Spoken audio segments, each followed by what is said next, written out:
Okay, so high riders to Rolls Royces, the Timberlake story. Um, this, as Claire said, is hopefully the first in a series of talks and walks that we will be delivering.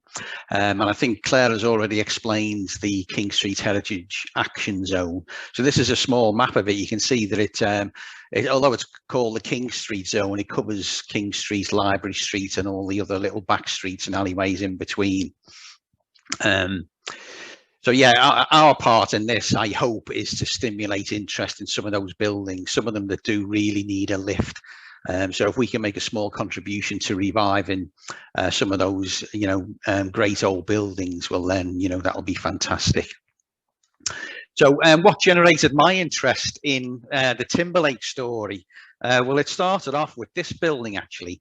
So this is Wallpaper Supplies, tucked away down Arcade Street. Arcade Street takes its name from Grimes Arcade, which is blocked off at the moment, has been for about 20 years, but we're rather hoping that at some stage we can open it up again.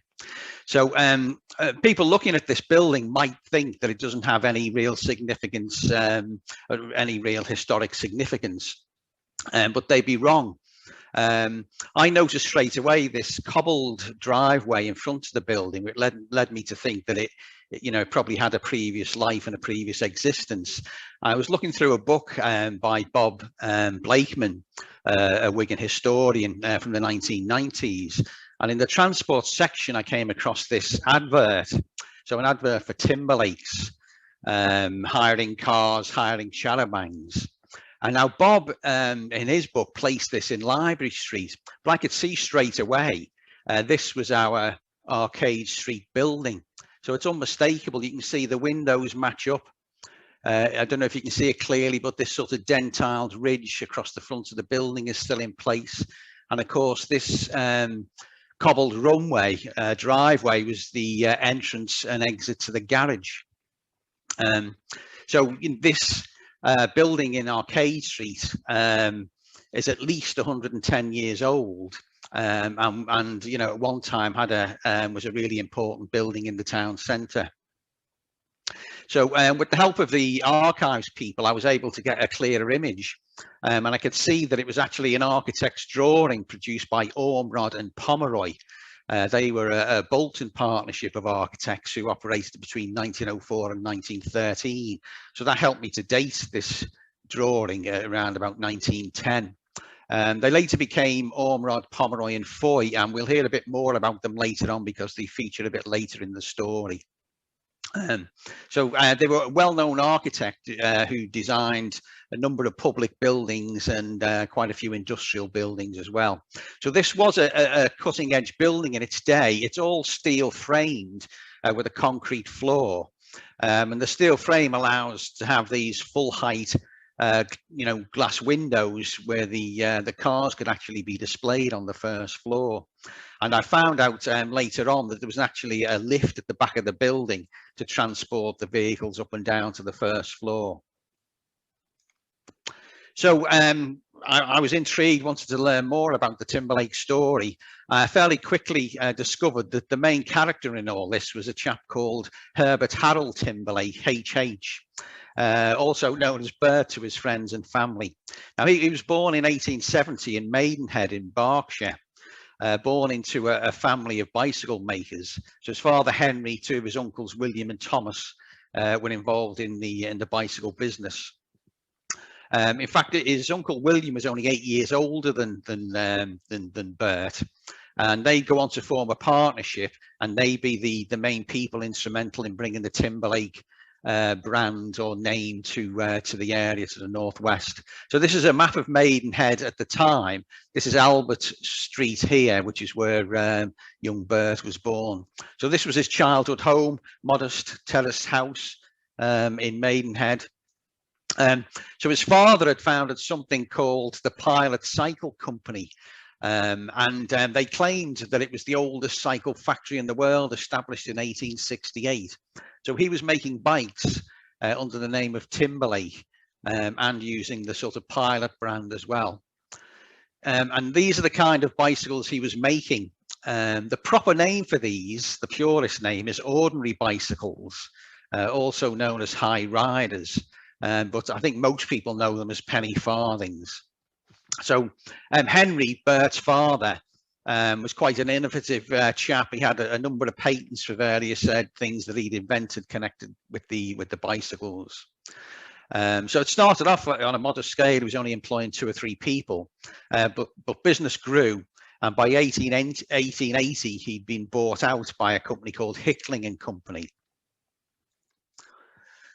Now, I know penny farthings look quite primitive to us these days, but they were considered a big advance at the time. This is what they replaced. So this is what's known as a bone shaker, and this is actually a picture of a bone shaker that was made in Wigan in 1864. So bone shakers, I think, for an obvious reason, because they had these very hard, solid rimmed wheels. So the penny farthing at the time was considered a major advance. And they did have advantages. The very large front wheel meant that you could, ride over lumps and bumps a little bit more easily. And obviously you could get up some speed, one turn of the pedals and you've already traveled some distance. Obviously, though, they had disadvantages. You're riding around at sort of head and shoulder height. Starting and stopping them, getting on and off was an acquired art. And if something did go wrong, well, then, you had a long way to fall, as this unfortunate chap here is demonstrating. Fortunately, he had a crash helmet on, so I don't think he was too badly hurt. So Henry's company put their money into something called the Dwarf Ordinary Safety Bicycle. So this was, meant to be an improvement on the penny farthing. And this is a Dwarf Ordinary. So you can see it's got gears and chains attached to the pedals, so you can pedal at the same speed as a penny farthing, but with a smaller wheel. And with a smaller wheel, the clear advantage is you're actually a lot nearer to the ground. So hence, it was called a safety bicycle. Obviously, you've still got your feet either side of the front wheel, so it's, as this chap's demonstrating, it's quite hard to actually ride it in a straight line, because you're pushing down on the pedals on either side of the front wheel as you ride. So at the end of the day, it was a major advance, but they hadn't really thought outside the box. It was basically a shrunken down penny farthing. But somebody who did think outside the box was a chap called John Kemp Starley, and he invented the what was called the safety bicycle in 1885. He worked for Rover, would obviously go on to become a car producing company based in Coventry. So this is recognisable, I think, isn't it, as the bicycle we use now. So rear wheel drive, feet near the floor, and you no longer have to put your your feet either side of the wheel. So clearly a lot safer. So Henry's company had backed the wrong horse, or backed the wrong bicycle, I guess, to be more precise, and the company closed down in 1900. Henry carried on making bikes for other people, and his brother Tom carried on using the Timberlake name and continued to make bicycles in Maidenhead until the beginning of World War I. So another game changer at this time was an invention by this chap, John Boyd Dunlop of Belfast, invented the pneumatic tyre in 1888. So with the safety bicycle fitted with pneumatic tyres, cycling really took off, and they became what was described as a cycling craze towards the end of the 1800s. So young Bert and his uncle William were in a good position to sort of make the most of this. So Bert was obviously growing up while all this was happening around him. He was learning the trade in his father's workshop. Became a keen rider and actually an accomplished racer. I found lots of newspaper accounts of him winning races, cycling for Maidenhead Wanderers Cycling Club, later on cycling for Oxford Cycling Club. And yeah, he was quite a celebrity on the cycling scene. So by the end of the 1880s, William and young Bert were in Derbyshire. Bert was entering cycling races in the area. They were both members of the committee of the National Cycling Union. That was the body that was overseeing cycle racing at the time. And Bert found reports of Bert racing for the Buxton Cycling Club. Also found a reference to him joining the Derbyshire Volunteer Battalion in 1890. So I guess he was fairly settled in the area. But they were also looking across to Lancashire to try and open up some depots, as they call them, over here. And by 1891, William had moved to Southport. He'd set up a bicycle shop on Neville Street, 35 Neville Street, and he lived above it. And Bert had settled in Wigan and started selling cycles in Wigan in 1891. And while he was in Buxton, he met a woman called Florence Charlotte Newbold. She was the daughter of a guest house keeper. So I guess Bert was staying in the guest house and met and fell in love with the landlady's daughter. So they were married in Buxton in 1892, came back to Wigan, set up home here. And not long afterwards, young Herbert Henry Frederick Newbold Timberlake was born in December 1892, and he would actually be their only child. So we now have two HHs, two Berts, Bert Senior and Bert Junior. I found this photograph of Buxton Town Centre and saw the name Newbold, and a little bit of research told me that this was actually Florence's brother Henry Newbold, who was a successful drapier in the town. So Bert's brother-in-law was also a successful businessman. So they set up home in Wigan. This was the first marital home, 2 Park Crescent, not far from Mains Park and the cricket ground. And the first evidence of bikes being sold by Timberlakes in Wigan is on this this photograph from Marketplace in 1890. So you'll notice here Timberlake bikes for sale. Oh, sorry, Timberlakes for bikes. So he'd actually opened a bicycle shop at 28 King Street. This is a map of King Street at the time. And this is where number 28 was. This was the shop front here. And you can see it's a long, narrow shop unit with quite a bit of space at the back that was used for assembling and maintaining the bicycles. So this building here is actually the Victoria building. And you can see, you know, he had a large sort of ground floor unit. You can see Library Street hasn't been built yet, but it'll be, you know, built through here between 1890 and 1910. So this is what the shop looked like. Timberlake's, manufacturers of bicycles, tricycles, bassinets and mail carts, selling the celebrated Timberlake bikes or bicycles. So this is the inside of the shop. I'm sorry, it's a bit grainy, but you can see it goes a long way back. So it goes the full depth of the Victoria building. So you can see lots of safety bikes with pneumatic tires on for sale here. I don't know if you can see this here. I thought this was a penny farthing when I first saw it. Closer inspection, I could see it was actually a baby's pram, or a bassinet as it was known in those days. So this is a picture from their fitting shop in Wigan, which I'm not sure if this was at the back of Victoria Buildings, or it might be the works, the new works that they opened in 1895 that I'll come back to. So just to get your bearings, this is where 28 King Street would be now. 28 King Street's a little bit further up the street because the shops and houses have been renumbered. But this is the Victoria Buildings built in 1877, and this is where 28 was at the time. This is where Timberlake started out with his bike shop. So you can see it's now the entrance to the Evolution nightclub. So business grew quickly. By later on in the 1890s, they had a range of depots across the northwest. So in Wigan, Liverpool, Southport, Ormskirk, Blackpool, Derby. This one here is the shop on Neville Street that William was living above. And this row of shops is still there. And these sort of pillars, some of the shops still have these pillars outside them. So if you're visiting Southport, it's on that Neville Street's that wide road that links Lord Street to the promenade. So in 1894, it had become a limited company. And William was also looking for other opportunities. He set up another company called the Wigan Trotting and Athletic Grounds Company, obviously with a view to, you know, generating interest in athletics and cycling in the town. There was a shares issue for both companies in 1896 trying to raise capital. The prospectus for the bicycle company said that their business had almost doubled the previous year.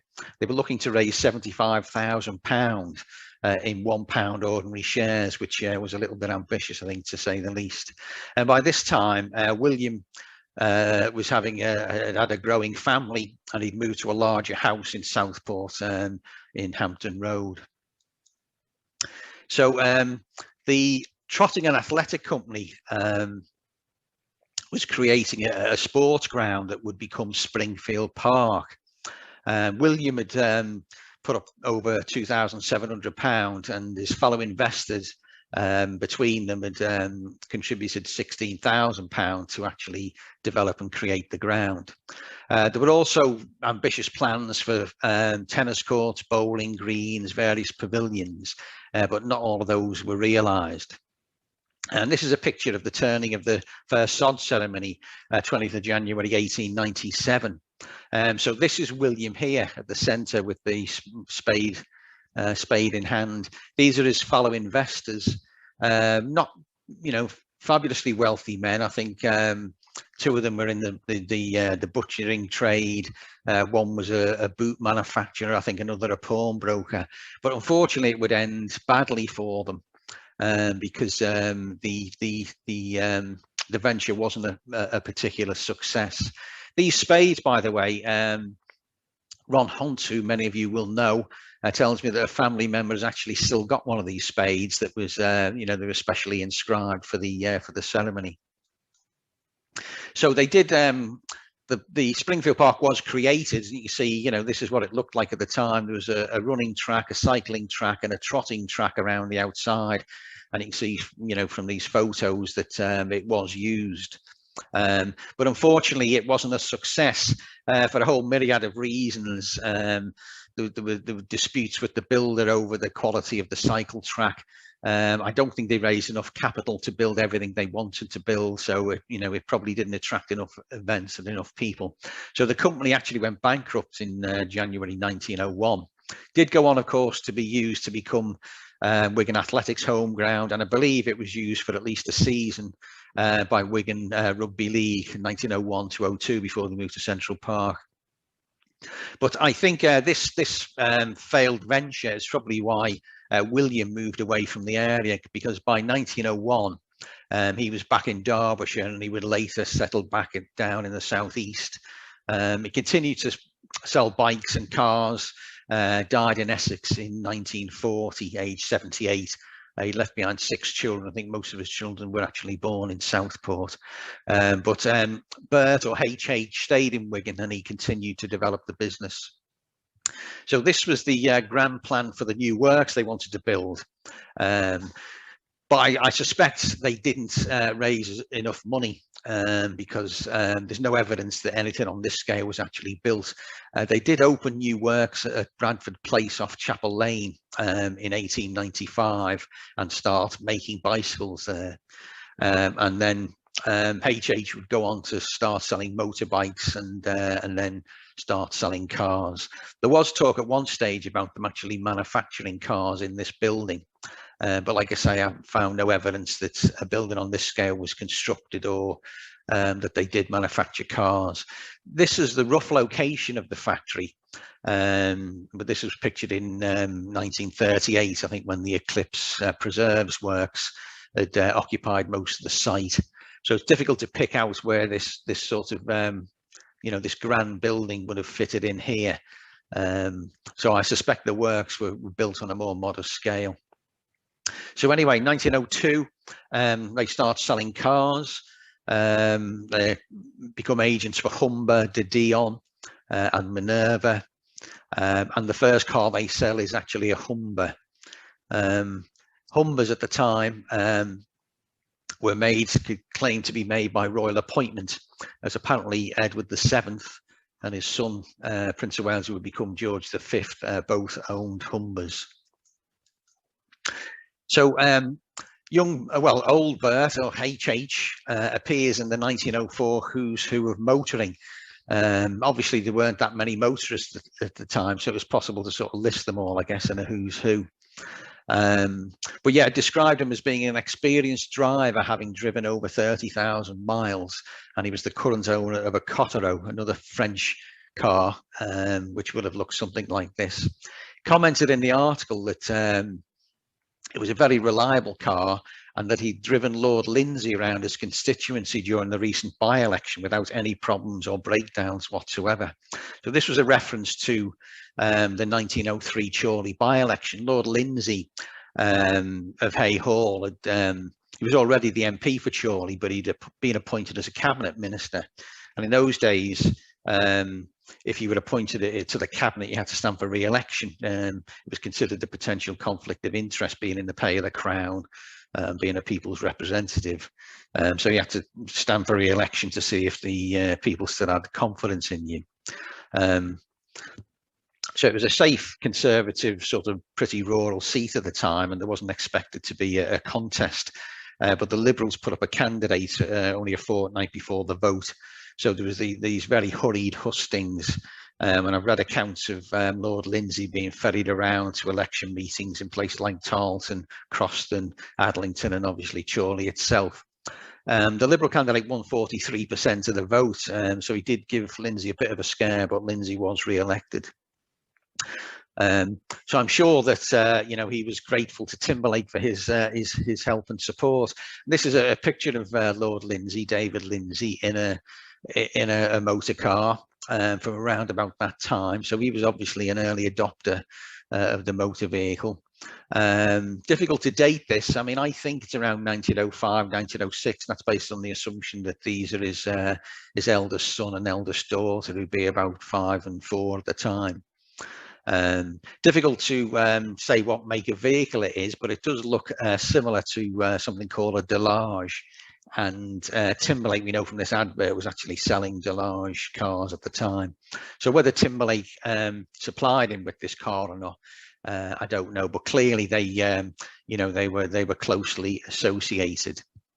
And I think we also know they were both active in the Freemasons at the time. So this association with the local lords of the manor won't have done his business any harm. So we know then that by 1910 he'd expanded considerably, and he built this garage in Arcade Street. And at this time we know he was running charabancs to Blackpool and Haydock. And the date of this advert, the newspaper it's from, is from 1910. So we know for a fact this garage was in place by then.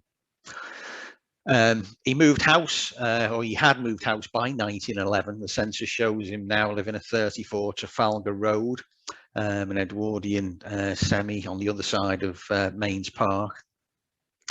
And not long after, he would move just a few doors up the road to 42 Trafalgar Road, which he'd call Parkdale. And he would actually spend the rest of his life living in this house. This was a interesting artifact that the archives people found for me. This is a pocket guide that he produced in 1912. So I think it just demonstrates that he was, he's quite innovative, always looking for ways to market his business. So this is actually about the size of a mobile phone, but it's got this really high quality map that folds out from the inside. He was selling these at 2 shillings a time. So contained a map that was based around Wigan.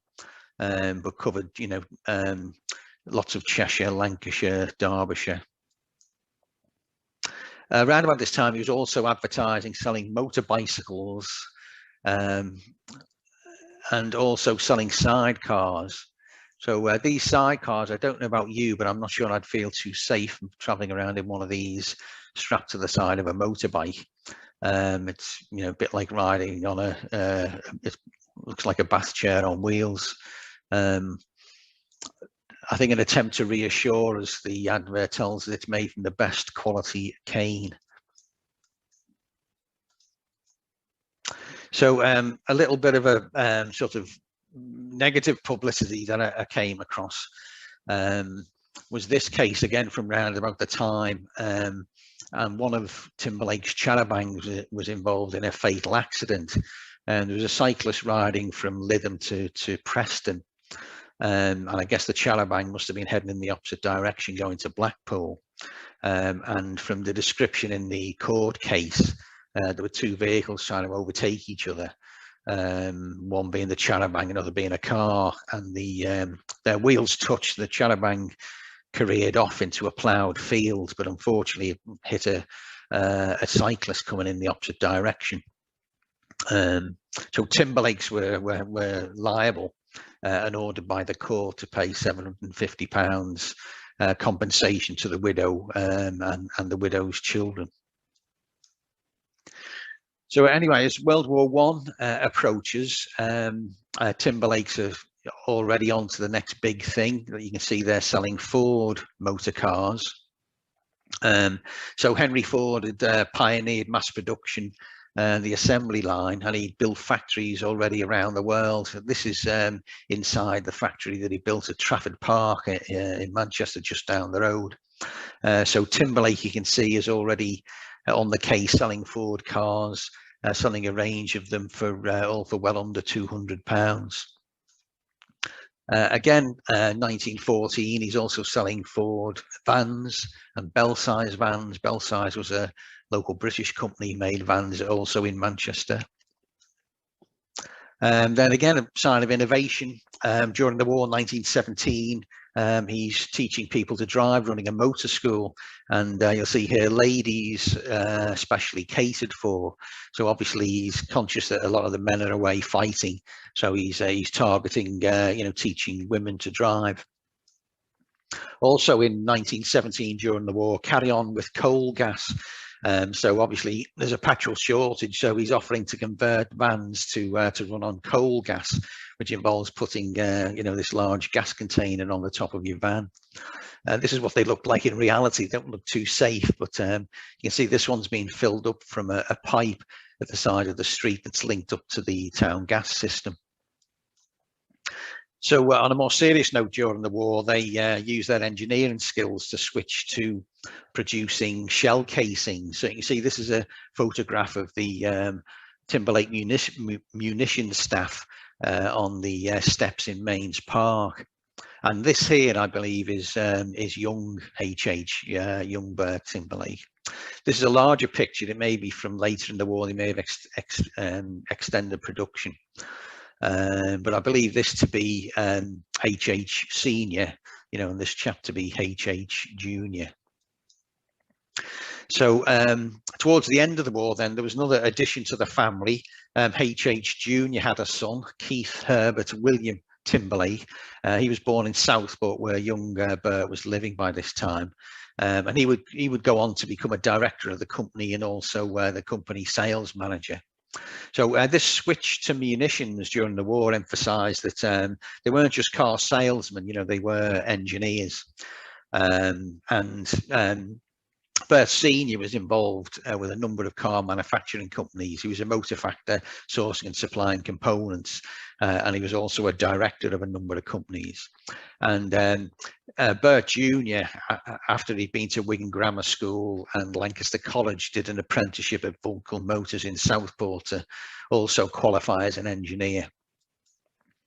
So one of the car companies he was involved in was Westwood Motors, and thanks to Peter Fleetwood for providing this information for me. But this was a fairly short-lived Wigan-based car manufacturer. They had a Britannia Works based out at Lower Ince. You see, this is one of the cars they produced with a W on the grille. But they went out of business around 1926. They couldn't really compete, with the likes of Ford and Morris and Austin, who were producing cars in high volumes. He was also involved with Pagefield. So these were vehicles manufactured by the Walker Engineering Group, who had their main ironworks were in Pagefield, which is what gave the vehicles their name. So again, he was supplied them with gearboxes and parts. They lasted a little bit longer than Westwood, and they made mainly commercial vehicles from 1904 through to about 1966. So you can see they made a range of fairly innovative vehicles. This one's interesting on the end here. This was made for the Mersey Tunnel Company, and this device was for cleaning the inside of the Mersey Tunnel. So this was their works at Pagefield. So he was also involved with Vulcan Motors. This is a large factory that they had at Crosslands in Southport. Don't know if you know that area of Southport, but this is the road that links the Churchtown Botanic Gardens to the Plough roundabout. But he became a director in 1928 and was credited with reorganizing the company. They switched from making cars to focusing on commercial vehicles. And this is where he'd sent Bert Jr. in 1907 to, to learn his trade. And Bert himself became the managing director of this company for a short period of time. And Bert Sr. was actually the chairman for a while.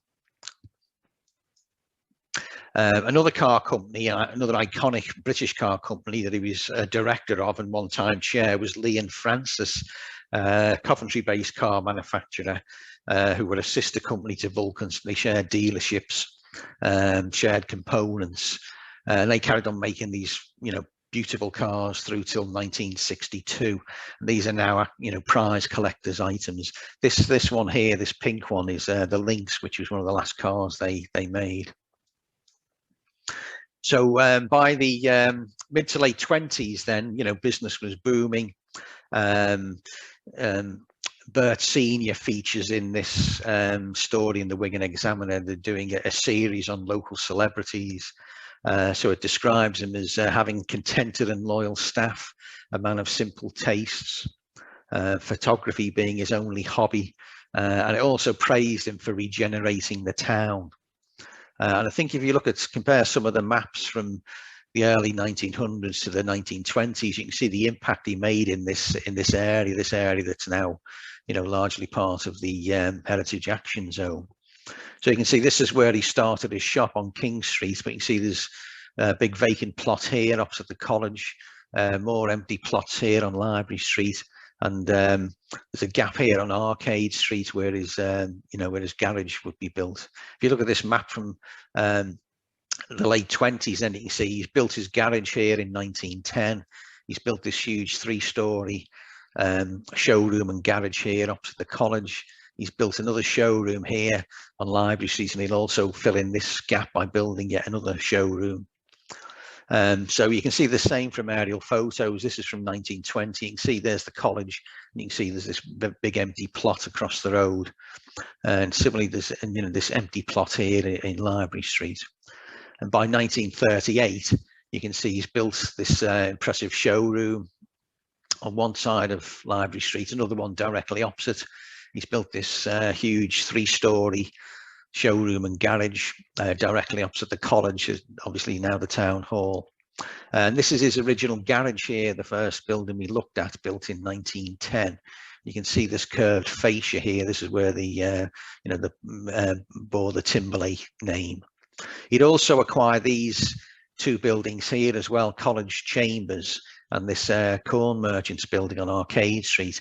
So eventually he owned this whole block, and he actually put a roof across this section here so that it was all one large joined up complex. So this is a guide published in 1937. It's a sort of car touring guide, but it's got a lot of information in about the company and what it was like at the time. It's also got some great pictures of his showrooms that I'll come to. But thanks to Ron Hunt, who dug this out from his personal archives and let me scan some images from it. So this is the number 1 showroom, as it was called, built in 1922.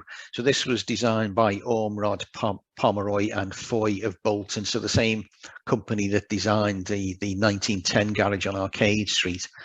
And this is a high quality building. So all of these features around the windows, these are solid Portland stone, red Accrington brick. You can see Westmoreland slate on the roof, and you can see even stained glass windows in these roof windows. This was the biggest piece of work that the architect did, and you see there's some similarities. This is Tillotson's huge printing works and packaging works in Liverpool, but you can see it's got the same Portland stone features, Accrington brick. And if you actually take a close look, you can see this is a detail from the Tillotson's building. And this is the same sort of architectural detail from the Timberlake building. So clear, it was designed by a quality architect. This is showroom number 2 then. So this is the, the big, huge 3-story building built around 1927. And if you look, it sort of replicates the same look as this building, doesn't it? It's got the same sort of roof and the same sort of roof windows. But you can see this is steel framed, like the garage on Arcade Street. So that allows it to have these huge, windows at the front. Obviously windows at the side as well, and there were windows all along the back of the first floor, so the showrooms were flooded with light. So this is the entrance here to take vehicles into the ground floor. Entrance here into a lift. You can see the top of the lift shaft up here. So this lift carried vehicles up to be displayed on the first floor in the showroom. But it also carried vehicles up to the top floor because incredibly there was a fully functioning garage on the top floor where cars were serviced, repairs, and where there was a paint shop. And this was showroom number 3, directly opposite showroom number 1. So this is where they sold tyres, parts, accessories, and motorbikes. And I came across another slightly negative news story connected with this depot. The manager of it was taken to court in the 30s for allegedly siphoning off parts and tires over a long period of several years and selling them on to people who who sold them on for him. The courthouse at the time was described as looking like a garage because they assembled all of the exhibits. So apparently the corridors of the courtrooms were stacked up with tires and other accessories that had been brought along to as exhibits in the case. I'm not sure whether I couldn't find out whether the unfortunate chap was found guilty or not. So you never know. He may have been innocent. This is another picture from the 1930s that the archive staff found for me. So this is a very happy-looking chap on a gleaming new Norton bike outside showroom number 3. So you can see showroom number 1 across the road in the background. So obviously this well before you needed to wear a crash helmet. This is another artifact from the 30s.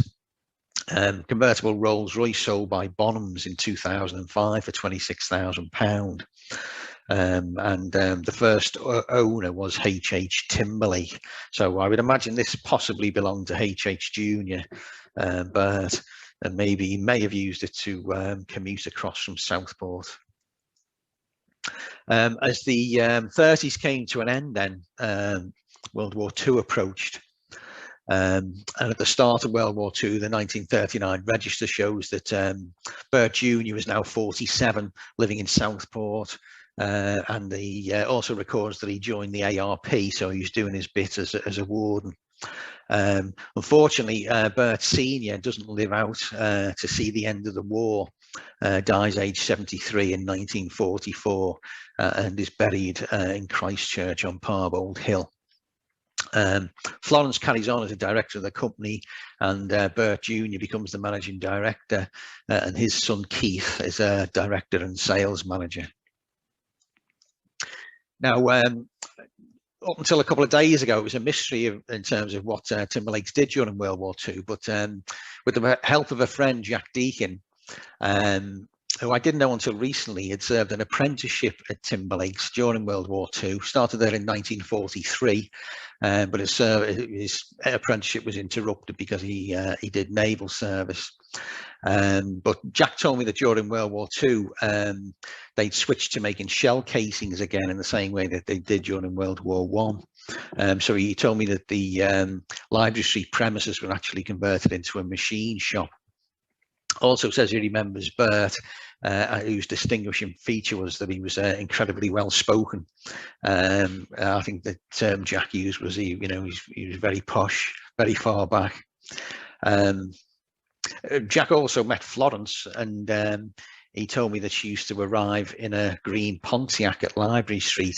So this is a green Pontiac from the 1940s, so it may have looked something like this. Jack also recalled that Timberlake's never been ones to miss an opportunity. Acquired lots of service vehicles and resprayed them, sold them to meet the growing demand for cars, particularly from servicemen coming back from the war. So like I say, they were always ready to make the most of an opportunity. So as we move towards the 50s then, Timberlakes are selling mainly British cars. You can see they've slightly rebranded, adopted this logo, Timberlakes of Wigan. The 50s was a sort of period of consolidation really for the British car industry. So I think in 1952, Morris and Austin had merged. They were the two big manufacturers, but they'd also absorbed companies like Riley, MG, and several others. So you can see these are the cars that the BMC, the British Motor Corporation, were making at the time. So the Austin A40, the Wolseley 444, Morris Oxford, and they do all look, quite dated, even though this was in the 50s. There's also these Austins from late 40s, early 50s, but this shear line here, there were quite a few of these left driving around when I was growing up. I think they called them the poor man's Bentley, but they always had this very old-fashioned looking sort of square trunk on the back.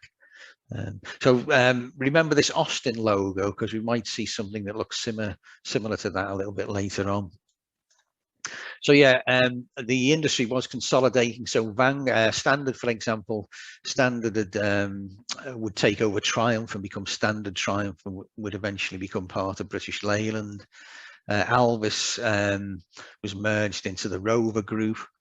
The one car on here that looks a little bit modern is this one, the Austin A40, the later Austin A40. And British Motor Corporation brought in an Italian stylist called Farina, and he came up with this, what was then a very revolutionary design.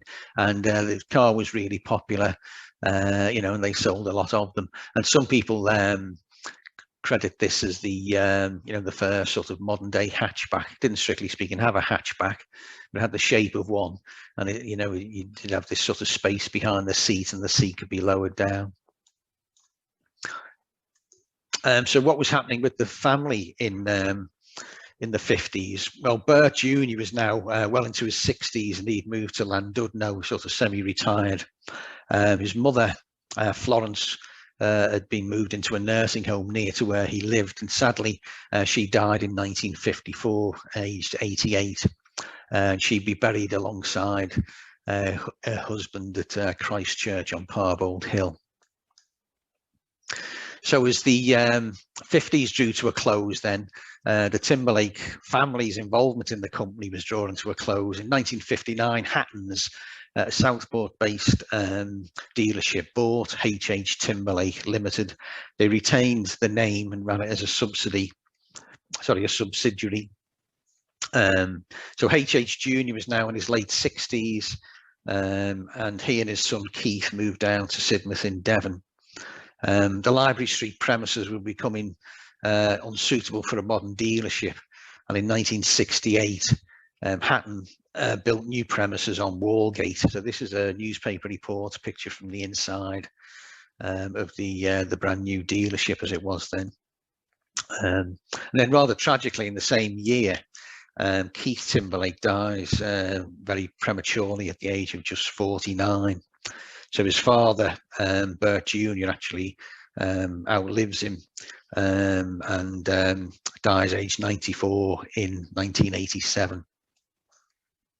So throughout the 60s, the Library Street premises still functioned until the Walgate premises were opened in 1968. So this is a picture inside the paint shop. So this is actually up on the top floor of that building on Library Street. So you can see you've got an Austin A40 here, a Mini Morris 1100, which were incredibly popular. I think they were the best selling car of the 60s. Triumph Herald, I think, another Mini on the end. So yeah, this garage was on the top floor of the Library Street building. This is another very grainy shot of the of the garage as well. You can just see the lift over in the corner there with the shutter closed. So that's where the the lift would take vehicles up and down to ground level. The showroom number 1 continued to operate as well during the 60s. You can see from this picture here. This is another shot. You can see they're selling Jaguars and Austin cars, Morris Minor in the window. This is a great picture from 1968, Jennifer Moss collecting an MG from the number 1 showroom. So of course Jennifer Moss played Lucille Hewitt in Coronation Street. So the main premises in Library Street were closed in 1968 when the Walgate dealership was opened. And in 1968, the Liverpool Echo reported that there were plans to demolish it. And that a developer wanted to build shops and offices on the site. Also reported the corporation wanted to use some of the land to make a wider road connecting Library Street to King Street. Not sure how they were going to do that without demolishing more buildings. Anyway, the plans didn't go ahead and they didn't materialise, and the premises stayed empty for about 4 years. So you can see it looks quite different to how it looked, in the 1930s. So you can see by this time, Timberlake's occupied this whole block. You can see they had all of the shop fronts the full way along, and the Timberlake sign has been sort of recentered to acknowledge that. You can also see that petrol pumps were installed here on the corner. Although clearly you couldn't drive through them, you must have had to pull up on the pavement and have your car filled up there, something that wouldn't pass a risk assessment these days.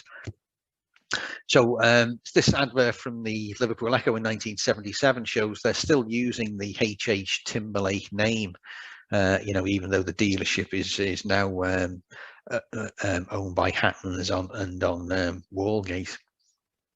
So you can see they're selling lots of Morris Marinas, Austin Princesses, Triumph Dolomites, the ill-fated TR7. So and you can see, sorry, you can see they're selling Leyland cars by this stage, because British Leyland became bankrupt in 1975 and was nationalised to become Leyland Cars. So in the late 70s, there's another takeover, and a company called Baldwin's buy out the Walgate dealership. So this is the chairman here, John Baldwin, featuring in his own advertisement. So he renames the dealership Baldwin Timberlake, so still keen to retain that Timberlake name. This is an interesting marketing occasion. So Baldwin Timberlake look as though they're trying to drive a Triumph Dolomite into the Trustee Savings Bank on King Street. Not quite sure why. I believe it was the prize in a competition. Not sure it's going to fit through those doors, but anyway, it had the desired effect and seemed to attract a lot of attention. So this was the dealership on Walgate around about 1980. So you can see selling Leyland cars. So Mini Metro here, which was a rare success story for British Leyland. Austin Princess, Rover 3.5. These were quite successful as well. I think this was Car of the Year one year, and I think it was popular with police forces as well. Over here, Triumph Acclaim, which was a product, I think, of a collaboration between Honda and British Leyland. Basically a Honda with a Triumph badge on, I think. And unlike a lot of British Leyland cars, it was quite reliable. So anyway, the inevitable happened in 1983. After months of speculation, it's announced that the Baldwin Timberlake will close, loss of 43 jobs. So John Baldwin, the owner, blames the recession. Roger Stott, who many of you will remember, the local MP, in the same article blames the Margaret Thatcher's government. So whatever the reason, this marked the end of the use of the Timberlake name to sell vehicles in the area. So British Leyland, or Leyland, will be trimmed down. would become the Rover Group a few years later, bought by BMW in 1994, and then went into administration in 2005. So what happened to the Timberlake buildings then? Well, this newspaper article from 1973 is speculating that the main building on Library Street is going to become a big shop, quote unquote. And that's exactly what happened. The Cohen brothers, who owned a chain of wallpaper and DIY shops, bought it, and it became Wallpaper Supplies. In 1984, for whatever reason, the Cohens were looking to sell some of their branches. They sold the Wigan branch to Max Braycheck, and Max passed it on to his son, who's the current owner, Chris Braycheck. I'll come back to Chris later, because Chris gave me access to the inside of the the old Timberlake's complex that is now Wallpaper Supply. So I'll be able to share some photographs shortly. So just to recap then, what happened to the other buildings? Well, this we've already said that the bicycle shop on King Street is now the entrance to the Evolution Club. Showroom number 1 became a carpet bed and bedroom furniture showroom, and you can see when it was up for sale in 2014 and the fascia was removed, that the original Timberlake sign was still there underneath intact. It was then taken over by Elaine Stewart, hairdressers, and Elaine, I think, has done a great job of renovating and maintaining this shop front. In fact, I know Elaine is fully aware of the history of the building and takes it very seriously. I believe this frontage here has been placed very carefully above the old Timberlake sign that's been retained intact beneath. I also believe Elaine's brother worked for Timberlake, so she, she's got a good understanding of the history of the building. Her daughter Kay let me take some photos the other day, so you can see lots of the original features still there.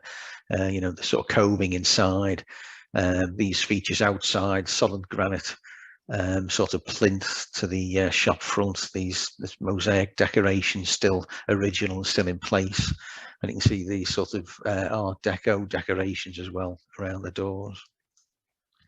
The building across the road then, showroom number 3 as it was, has been altered. You can see it's lost the it did have a stone parapet that's gone. It's been rendered over, currently occupied by Intro Recruitment, and up for sale as of 2021. So the rest of the complex then, that is now Wallpaper Supplies, is also more or less intact. So this is the large 3-story showroom cum garage, and you can see the lift shaft is still there, still evident on the roof. This is the 1910 garage, the first building that we looked at. You can see there's another lift shaft there that carried cars and vehicles up onto the first floor display area. So yeah, College Chambers is now part of, became part of Timberlake's and is now part of Wallpaper Supplies, as is this old corn merchants building here on Arcade Street. So yeah, like I say, Chris allowed me in to have a look around, gave me a guided tour, and there are some, some features. I took lots of photographs, but I'll just share one or two of them. So inside our 1910 garage, this may sound a bit Anorakish, but this is the lift mechanism in the roof space above where the lift was to carry the cars up from the ground floor to put them into that first floor display window.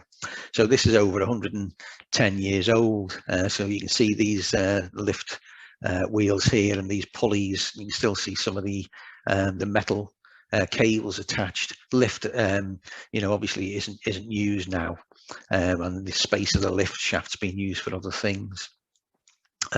Chris has been removing some of the old pegboard from that first floor, showroom as well, and it's revealed some of the old original paintwork.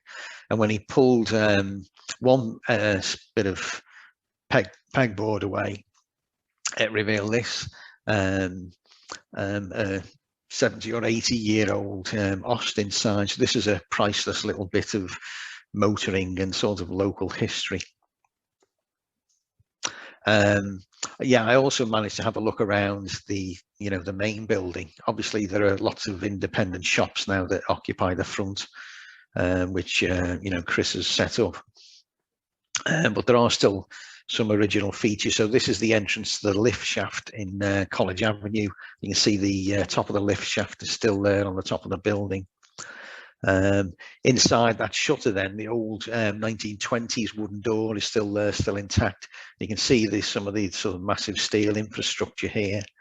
And this is the stairway up, the back stairway up to the floors above. This is looking up on the right hand side. This is looking up this huge lift shaft that carried cars and vans up to the first floor for display and up to the top floor for the garage.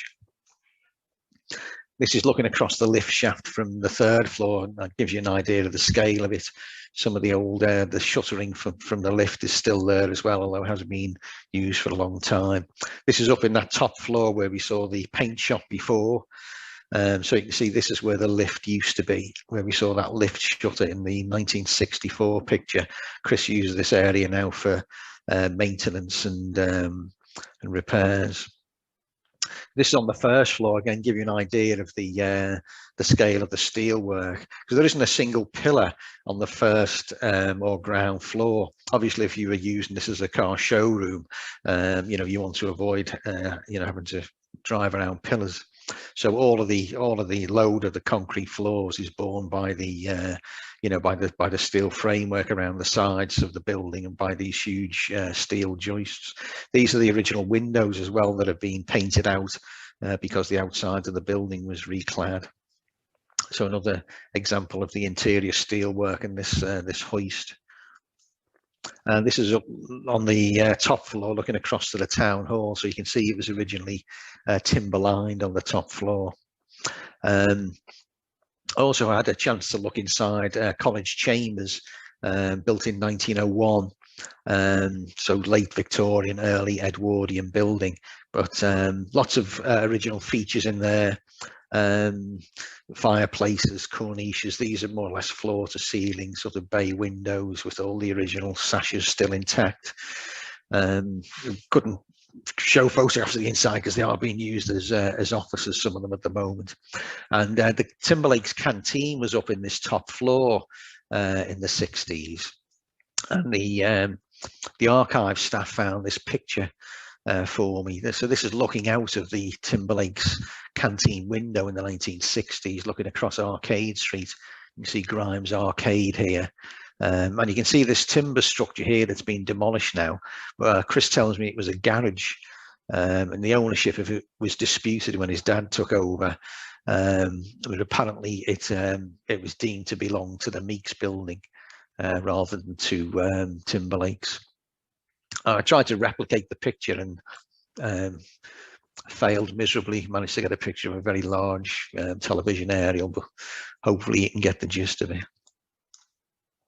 So I also saw inside the warehouse, the old corn merchants. The ground floor had been knocked through to make the garage larger, probably back in the 20s or 30s, but the upper rooms are still intact. So again, lots of original features up here. So this wood paneling and glass paneling all looks original, as do the sash windows. You can see the original roof beams are there, and these very old Victorian sinks. And this sort of panelled area here, which looks as though it might have been an office at one time. And this is the top floor warehouse doors. There used to be a hoist over here to shift goods up and down to the street. So I couldn't help thinking, walking around here, that if old Bert Timberlake had been alive and coming around with us, that he would still recognise some of the features from the the empire that he built over all those decades. And that concludes the Timberlake story. Thank you for watching.